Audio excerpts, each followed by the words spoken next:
morning, everybody. Welcome to my backyard this morning, and I hope that you all had a great Thanksgiving. At the time of this filming, this is actually Wednesday afternoon, and on Thanksgiving Day, which is tomorrow, I have a lot planned. Some of my family's coming over, and I'm actually doing a Thanksgiving meal tomorrow, and I'm the one cooking, so hopefully it'll turn out good. So when you see this will be Friday morning. And we are in Ecclesiastes chapter 10. And we have to remember, when we're reading the Bible, that the chapter and verse divisions came later. When these things were written, there were no chapter and verse divisions. You know, it's all one narrative. But the way the chapters are divided here in Ecclesiastes, it's almost like different subjects. So I can see why they divided it the way they did. And this one, each chapter kind of starts maybe a different subject a little bit, where he'll shift the topic just a little bit. And there's no exception here with this one. This is chapter 10, verse 1. He begins it by saying, "Dead flies cause the ointment of the apothecary to send forth a stinking savor." That's the way it starts. "So doth a little folly him that is in reputation for wisdom and honor." All right, now let me explain that. Let me break it down. That's a very profound statement, and there's a lot there, actually. Now, when he says dead flies cause the ointment of the apothecary to send forth a stinking savor, the dead flies there, if that was translated literally from the Hebrew, it would actually say flies of death. Okay? That's what it actually is, flies of death.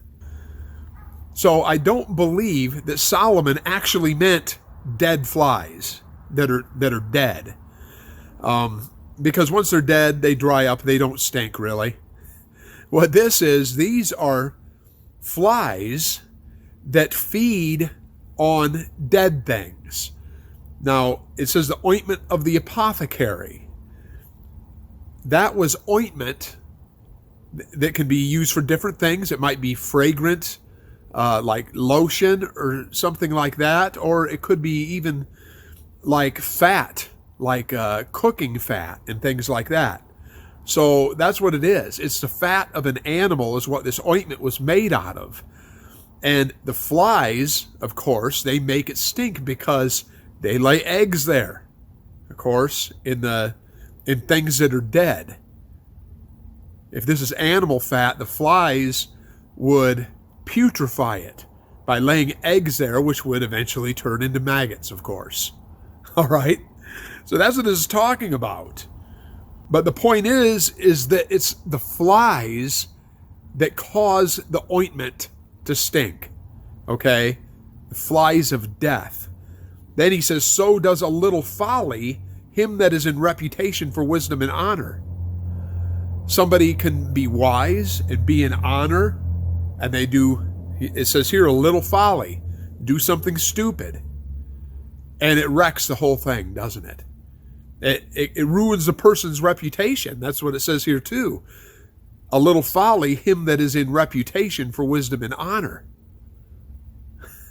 Yeah, somebody could have a really good reputation and be respected, and then they say they get drunk and do some stupid thing. This is something that I can relate with in my past. I did something really stupid. I was a production supervisor at Creation Windows. I was looked up to. I was respected. And there was a party that they had there. And there was drinking involved. And I drank too much. And I made a fool of myself. I made a real fool of myself at this company party. And it affected me very bad in my work there. And it very much damaged my reputation among my employees and everybody else there. So I can relate with this, and it's very much true. Now, that was a long time ago, so don't judge me on that. That was a long time ago. That was, I'd say 30-some years ago, over 30 years ago that happened. before I straightened my life out and everything. But boy, it was a real bad situation, and it really messed up my standing at that company. But let's go on. Verse 2. A wise man's heart is at his right hand, but a fool's heart at his left. Think about that for a minute.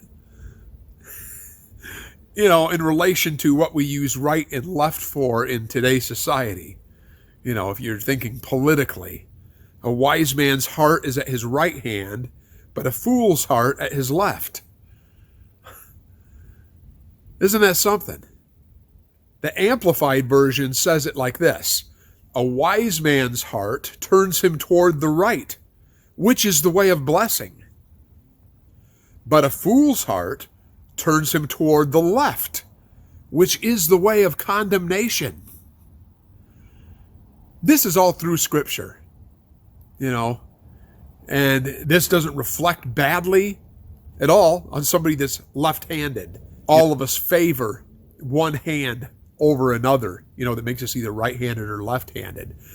But in positioning always, like, say, at the king's right hand or something like that, or, the Lord Jesus is at God's right hand. And then in Matthew 25:33, this is just one of the many, many places in Scripture where this is mentioned.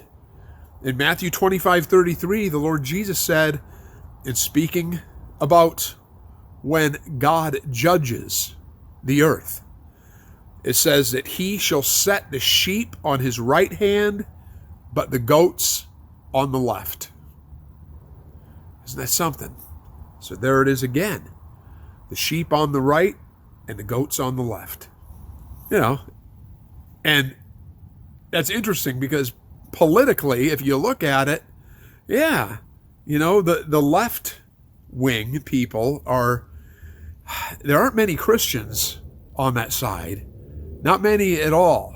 And if there are, I really question whether they are even really Christians, because a lot of the issues that they promote, such as abortion and just all kinds of really evil things. So, yeah. But let's go on here. Verse 3. Yea, also, when he that is a fool walketh by the way, walks along on his way, his wisdom faileth him, and he saith to everyone that he is a fool. Foolishness is apparent to everybody except for the fool himself, right? When you're a fool, you don't necessarily realize that you're a fool, really. Maybe later, when looking back on it, but generally speaking, if somebody is a real fool, everybody there around knows it, and it's apparent to everybody. Verse 4, if the spirit of the ruler rise up against thee, leave not thy place, for yielding pacifieth great offenses. All right, now let me break that down there. He's basically just saying, don't run. If the spirit of the ruler rise up against thee, if the authorities, come against you for whatever reason, come to question you, come to arrest you, whatever it might be, he says, leave not thy place. Don't run. For yielding pacifieth great offenses. Yeah. Things will go easier for you, usually, if you don't run. If you just stay in your place. Verse 5, there is an evil which I have seen under the sun, as an error which proceedeth from the ruler. Okay, a mistake that a ruler makes. Folly is set in great dignity, and the rich sit in low place. Almost every part of this, I almost have to interpret it because of it being in the Old English. It's a little hard to understand. But what he's saying here in verse 5, he says, this evil thing that he's noticed under the sun is a ruler making an error or making a mistake by putting somebody that's foolish. It says folly is set in great dignity. Folly means mistakes, means messing up. Folly is set in great dignity, and the rich set in low place. No, it's translated as rich there in the 1611. And that's really a bad way of translating that word. It can be translated as rich. The word is ashir, the Hebrew word. And what that actually means is honorable or noble. That's often what that means. So what it's talking about here, that the mistake that the ruler is making is putting a fool in great dignity, all right, honoring somebody that's a fool, and the honorable are in a low place. And in the book of Esther, you see that mistake almost happen because the king is getting ready to honor Haman, who was an evil, wicked man who was committing a lot of folly. And Mordecai was the honorable one. And the king was on the verge of honoring Haman and actually persecuting Mordecai and his people. But it didn't work out that way. But there's many times that it is that way. We see that all the time, don't we? In places of power, there's people put in these places of prominence that don't deserve to be there. We see that all the time. And then the honorable people are in low position. And Solomon's right there. That is a great evil, isn't it? And it happens a lot. Verse 7, I have seen servants upon horses and princes walking as servants upon the earth. And the word princes there is the Hebrew word sar, which can mean captain, chief, or ruler. It doesn't have to be translated as prince. A lot of these words can be translated different ways. So he's saying that he sees people who should be servants upon horses. Back then, only the wealthy really rode horses. The common people, the poor people, didn't have horses. Princes walking as servants on the earth, while the servants rode horses. That's backwards too, isn't it? Yeah. Verse 8, he that diggeth a pit shall fall into it, and whoso breaketh an hedge, a serpent shall bite him. Whoso removeth stones shall be hurt therewith, and he that cleaveth wood shall be endangered thereby. Any type of manual labor involves some type of risk, doesn't it? Yeah, it sure does. If I come out here to trim trees, for instance, and I'm using a chainsaw, I could really mess up with that. I could be trimming limbs and, cut my arm off or something, right? Yeah. So he's talking about things that go with the territory. He that diggeth a pit shall fall into it. Whoso breaketh a hedge, a serpent shall bite him. Whoso removeth stones shall be hurt therewith. And he that cleaveth wood shall be endangered thereby. Yeah. How about this one? This is something that just happened to me just within the last week. He that cuts down plants for the winter gets poison ivy. Yeah, I got poison ivy on my hand. Right in there. I've been putting ointment on it and stuff. It didn't show up until about 2 days after I cut down these plants. I have sedum plants growing on the side of the house. And I know that in the summer before, there has been poison ivy in there before. But I sure didn't see it last week. I got down in there and I cut down all those sedum plants and threw them away. And then about 2 days later, these little blisters started showing up. Poison ivy on my hand. That's a good example. That's what he's talking about there. He's talking about risks that go along with the territory of almost any type of job that you do. There's always a risk that something's going to happen there.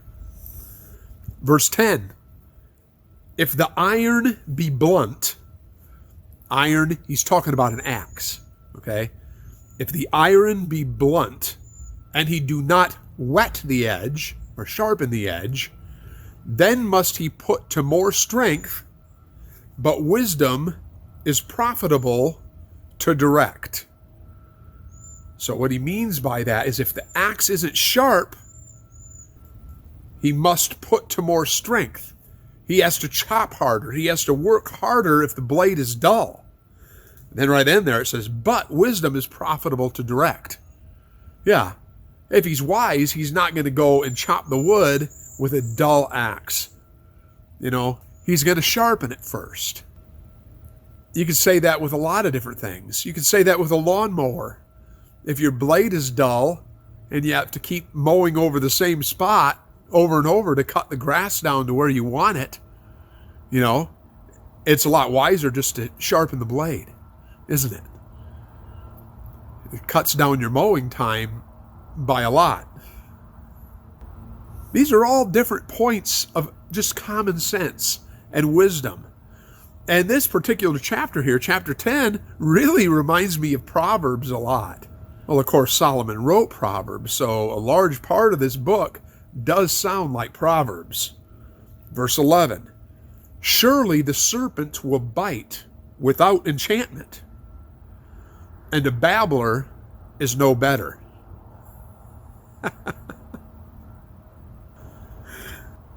How do you compare that? Well, a snake charmer charms the snake, and it won't bite. It won't bite as long as he's charming the snake with his flute or his pipe or whatever he's playing to charm the snake. It won't bite. And it says here that the serpent will bite without enchantment. And a babbler is no better. I guess it's saying that if you leave the person alone, if you don't do anything to stop them from talking, they're going to talk. They're going to run off at the mouth, and all kinds of stuff is going to come out because they're a babbler. They're going to say stuff that they shouldn't say because they aren't restrained or enchanted, like the snake, to not do that. James 3:8 says, but the tongue can no man tame. It is an unruly evil, full of deadly poison. Yeah. Whenever I make these videos, I can always think of different examples all the time in my personal life. I don't know if you guys do that too. But yeah, very often I think of different things that I can relate to these things. Because I just recently went through a situation with that also, where somebody was talking and saying something and twisting a story and changing it that brought accusations upon me because of this person talking. Yeah. And I'm sure we all can relate with that, you know? Verse 12, the words of a wise man's mouth are gracious, but the lips of a fool will swallow up himself. Yeah, it'll come back on him. You know, he may run on at the mouth talking bad about somebody else, but eventually what it does is it drags him down. The beginning of the words of his mouth is foolishness, and the end of his talk is mischievous madness. It's talking about the fool. Back in verse 12 it said, but the lips of a fool will swallow up himself. And so it's referring back to verse 12 there. The beginning of the words of his mouth is foolishness, and the end of his talk is mischievous madness. A fool also is full of words. A man cannot tell what shall be, and what shall be after him. who can tell him? Oh, that's interesting. He starts out by saying the fool is full of words. And then he illustrates it by saying a man cannot tell what shall be and what shall be after him. Who can tell him? So obviously, the fool who is full of words is saying all kinds of things about the future, about what's going to happen or what he's going to do. Maybe bragging about what he's going to do. A man cannot tell what shall be and what shall be after him. Who can tell him? The labor of the foolish wearieth even one of them, because he knoweth not how to go to the city. They don't know their way? I'm not sure. I'm at kind of a loss on that one, on verse 15 there.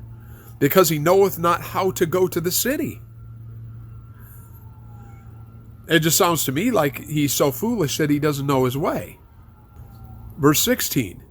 Woe to thee, O land, when thy king is a child, and thy princes eat in the morning. I don't really understand that. We live in a different culture now, you know. So a lot of these things, we have to really know what their culture was, maybe know how their days went, to understand what he's saying there. Woe to thee, O land. So it's not a good thing to the land, I guess, when thy king is a child and thy princes eat in the morning. Now, he looks at the other side of it. He said, woe, and now he says, blessed. Blessed art thou, O land, when thy king is the son of nobles, and thy princes eat in due season, for strength and not for drunkenness. All right? So I don't really get that either. Blessed art thou, O land, when thy king is the son of nobles. Well, being the son of nobles, maybe that's good because he was taught right. You know, nobles are honorable people, you know, and maybe he was taught the right things, and that's why the land is blessed to have a king that is the son of nobles. And thy princes eat in due season for strength and not for drunkenness.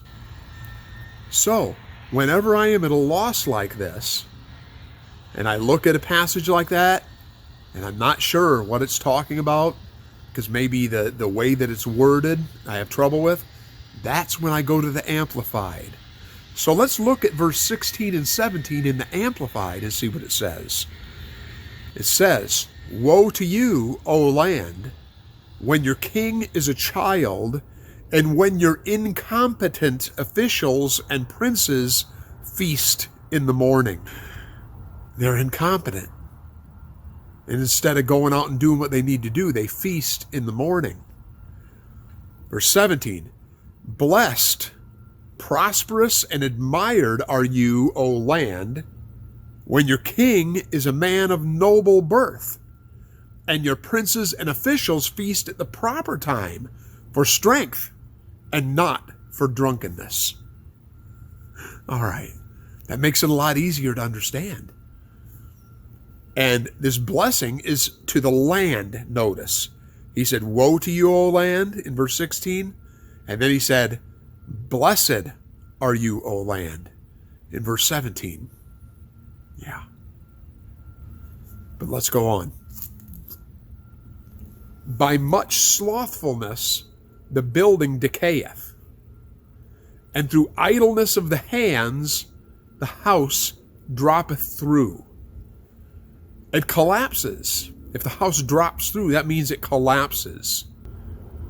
So I was just saying here, if you're lazy and you're not careful to how you build, you know, if you just throw something up to get it done and you don't really take heed to making it so that it'll last, then it will decay.